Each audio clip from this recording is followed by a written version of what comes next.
सो hello guys all right. अब Captain America brave new world is here और तुम लोगों को मेरा इससे रिलेटेड इस मूवी से रिलेटेड रिव्यू भी कुछ घंटों में देखने को मिल जाएगा। But a lot of you are already familiar with the fact कि Captain America is more of a title rather than a character. And ये चीज़ ट्रू निकल के आती है कि मोस्ट लोगों के केसेस में specifically because of the live action movies Steve Rogers is the Captain America. But Marvel comics के अंदर में मल्टीपल कैरेक्टर्स जो है इस मैंटल को होल्ड करते हुए देखने को मिल चुके हैं। मल्टीपल कैरेक्टर्स कैप्टन अमेरिका का रोल में देखने को मिल चुके हैं। I for instance got into comics properly in 2015 और उस टाइम पे सैम विल्सन ही हमें कह सकते हो कि कैप्टन अमेरिका के तौर पे देखने को मिल रहा था मार्वल कॉमिक्स के अंदर। So he was the Captain America I read about the first and foremost. और उसी मामले में अगर देखा जाए तो मैंने सोचा कि this is a really good time to discuss about some of the more important characters जो हमें मार्वल कॉमिक्स हिस्ट्री के अंदर कैप्टन अमेरिका के मैंटल लेते हुए देखने को मिल चुके हैं। अब यहाँ पे मैं माइनर कैरेक्टर्स को डिस्कस नहीं करने वाला हूँ जो हमें सिर्फ एक या दो ही इशू के लिए कैप्टन अमेरिका बनते हुए नजर आए थे, या वैसे कैरेक्टर्स जो कह सकते हो कि व्हाट इफ सिनेरियोस का पार्ट निकल के आते हैं। बट हाँ, अब जब इतनी बकवास हो चुकी है तो without wasting any more time शुरू कर लेते हैं आज के इस अमेजिंग वीडियो को।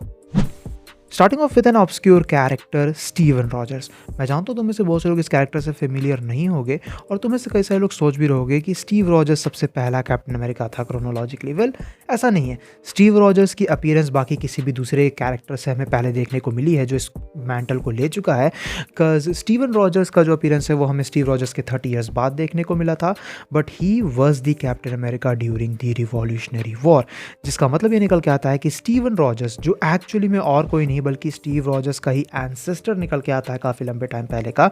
वो हमें एक्चुअल सबसे पहला काइंड ऑफ एक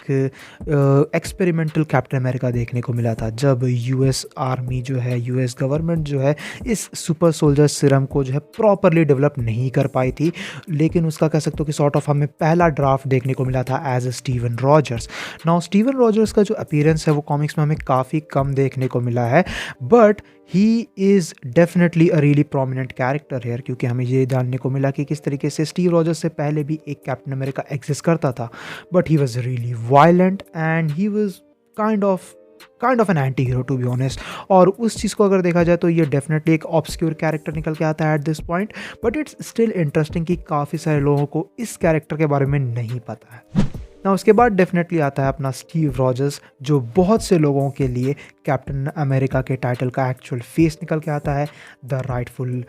हायर निकल के आता है for the mental and everything. हम सभी स्टीव रॉजर्स की स्टोरी से काफ़ी अच्छी तरीके से फेमिलियर हैं कि किस तरीके से वो एक काफ़ी अच्छा गुड हार्टेड पर्सन निकल के आया और इसी वजह से उसे सुपर सोल्जर सिरम के प्रोग्राम में जो है इंक्लूड किया गया और उसने ये मेंटल भी लिया। और उस मामले में अगर देखा जाए तो कैप्टन अमेरिका जो है एक फ़ैन फेवरेट कैरेक्टर है। स्टीव रॉजर्स डेफिनेटली एक फ़ैन फेवरेट कैरेक्टर है। ही is a great leader, he is an extremely well trained soldier. और उस मामले में अगर देखा जाए तो मुझे नहीं लगता इस कैरेक्टर के बारे में मुझे ज़्यादा बात करने की ज़रूरत है, क्योंकि इसके बाद जो हमें डिफरेंट कैरेक्टर्स देखने को मिले हैं जो कैप्टन अमेरिका का मेंटल लेते हैं वो और ज़्यादा इंटरेस्टिंग हमें बनते हुए नजर आएंगे।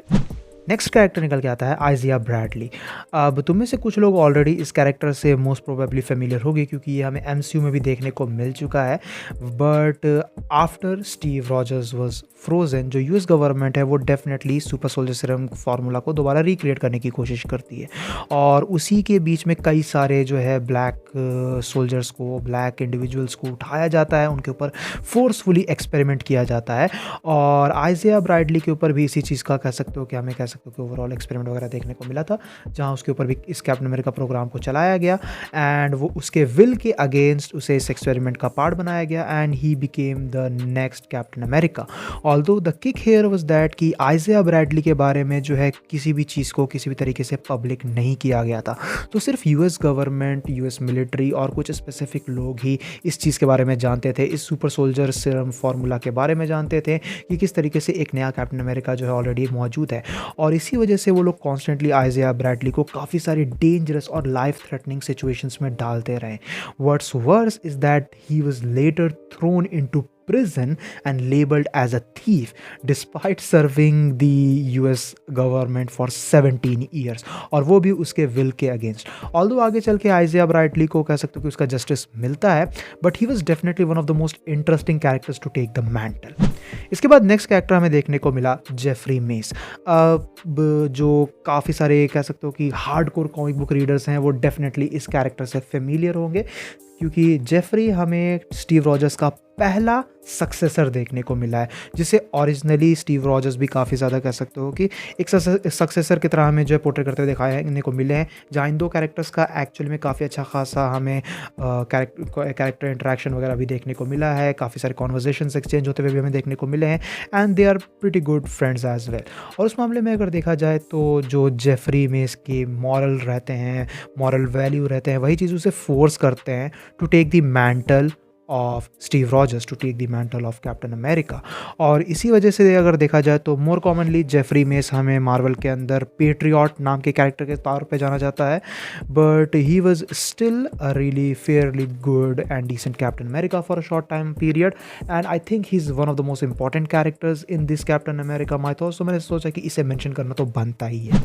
देन आता है अपना जॉन वॉकर, यानी कि यूएस एजेंट, जिसके साथ भी तुम सभी काफ़ी अच्छे तरीके से फेमिलियर होगे। ही is one of the most popular replacements for Steve Rogers, जहाँ बेसिकली हमें देखने को मिला था कि जॉन वॉकर का जो आर्क है वो काफ़ी इंटरेस्टिंग निकल के आता है, बिकॉज ये काफ़ी जेडेड और ब्रूटल कैप्टन अमेरिका हमें देखने को मिला था, who was even willing to kill people mercilessly. और वही चीज़ निकल के आती है कि वही चीज़ वो रीज़न बनती है जिसकी वजह से जो जॉन वॉकर को ये मैंटल मिला था कैप्टन अमेरिका का, वो 1 साल बाद ही इससे छीन भी लिया जाता है, जिसकी वजह से ही फिर आगे चल के वो कह सकते हो कि हमें यूएस एजेंट के मैंटल के तौर पे देखने को मिला, काइंड ऑफ एक एंटी हीरो स्लैश विलन के तौर पे ऑपरेट करते हुए नजर आया है मल्टीपल स्टोरीज में। So yeah John Walker is a really interesting character and definitely he is one of the most popular ones who has taken the mantle. Next character निकल के आता है क्लिंग बार्टन। अब हो सकता है तुम में से कई सारे लोग सरप्राइज हो गए इस चीज़ को जान के, बट हॉकाई भी कॉमिक्स में शॉर्ट टाइम पीरियड के लिए कैप्टन अमेरिका का मैंटल ले चुका है। After the events of Civil War and the death of Steve Rogers,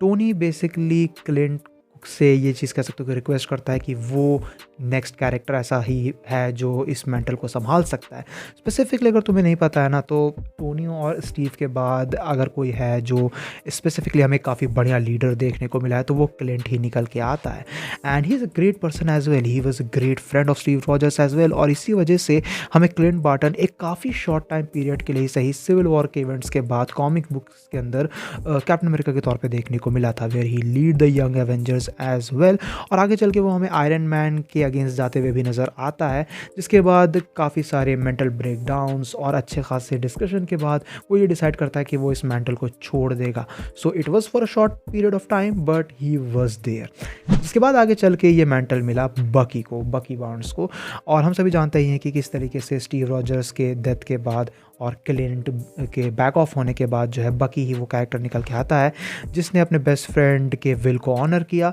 और वो ये डिसाइड किया कि वो उसका सक्सेसर बनेगा लेजिटिमेटली, यानी कि वो कह सकते हो कि इस चीज़ को कम्प्लीटली दिखाता है लोगों के सामने कि वो नेक्स्ट कैप्टन अमेरिका बन रहा है। और ये चीज़ हमें काफ़ी बड़ा सीन बनते हुए भी नज़र आती है, बिकॉज वी नो कि Bucky as Winter Soldier was a former terrorist, he was a terrible person, he did a lot of terrible things. और इसी वजह से एक काफ़ी अच्छा खासा कैरेक्टर आर्क हमें ये देखने को मिलता है कि किस तरीके से वो लोगों के ट्रस्ट को गेन करने की कोशिश करता है दोबारा, ताकि वो एक बेहतरीन लीडर साबित हो सके, जिसकी वजह से कुछ इंटरेस्टिंग स्टोरी लाइन भी हमें देखने को मिलती है। But he was definitely a really jaded captain America as well, because he was also using weapons and guns, so he was kind of an interesting take, to be honest, on this mantle.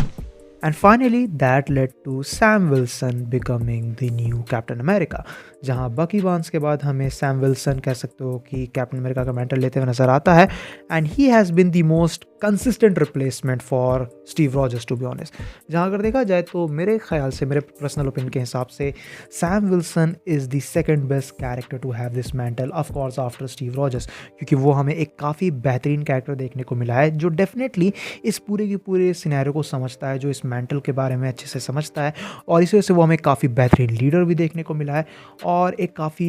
Great human being भी देखने को मिला है, जो चीज़ सबसे ज़्यादा important निकल के आती है for anyone to having this mantle, जहाँ सैम विल्सन न्यू एवेंजर्स और एवेंजर्स को लीड करते हुए भी हमें नज़र आया था। और सबसे ज़्यादा इंटरेस्टिंग चीज़ ये है कि जब स्टीव रॉजर्स का रिटर्न हमें देखने को मिला कॉमिक्स में, क्योंकि ऑब्वियसली कॉमिक्स के अंदर कोई भी कैरेक्टर परमानेंटली डेड नहीं रह सकता है, then they both handled the mantle of Captain America together, जहाँ स्टीव रॉजर्स का कैप्टन अमेरिका मेनली एक डिफरेंट रोस्टर ऑफ एवेंजर्स को लीड करता है, वहीं जो सैम विल्सन का कैप्टन अमेरिका रहता है वो न्यू एवेंजर्स को लीड करते हुए हमें नजर आया। और वो चीज़ इन दोनों कैरेक्टर्स के इन जनरल कह सकते हो कि फ्रेंडशिप को भी काफ़ी अच्छी तरीके से शो करती है कि किस तरीके से ये दोनों ही कैरेक्टर्स काफ़ी ज़्यादा कंसिस्टेंट रहे हैं इनके रोल्स को लेके। And these are the most important characters to take the mantle of Captain America. हो सकता है मैंने किसी कैरेक्टर को मिस कर दिया हो जो काफ़ी इंपॉर्टेंट निकल के आता है, तो नीचे कमेंट सेक्शन में तुम लोग मेंशन कर सकते हो उसके बारे में। सो गाइज, ये थी वीडियो उन सभी मेजर और इंपॉर्टेंट कैरेक्टर्स को लेके जो हमने कैप्टन अमेरिका के रोल में देखने को मिला है कॉमिक्स के अंदर। अगेन, अगर मैंने किसी इंपॉर्टेंट कैरेक्टर को मिस कर दिया है जो डेफिनेटली हमें माइनर टाइम के लिए कैप्टन अमेरिका देखने को नहीं मिला था या किसी डिफरेंट रियलिटी से बिलोंग नहीं करता है, तो नीचे कमेंट सेक्शन में मुझे ज़रूर बताना। वीडियो पसंद आई तो वीडियो को अपना थम्स अप देना, दोस्तों के साथ शेयर करना, चैनल पर कैसे अगर कहीं से भी नया है तो चैनल को जरूर से सब्सक्राइब भी कर लेना। मैं लोगों को तुमसे ऐसे किसी नेक्स्ट वीडियो में। Till then bye, stay tune, stay awesome.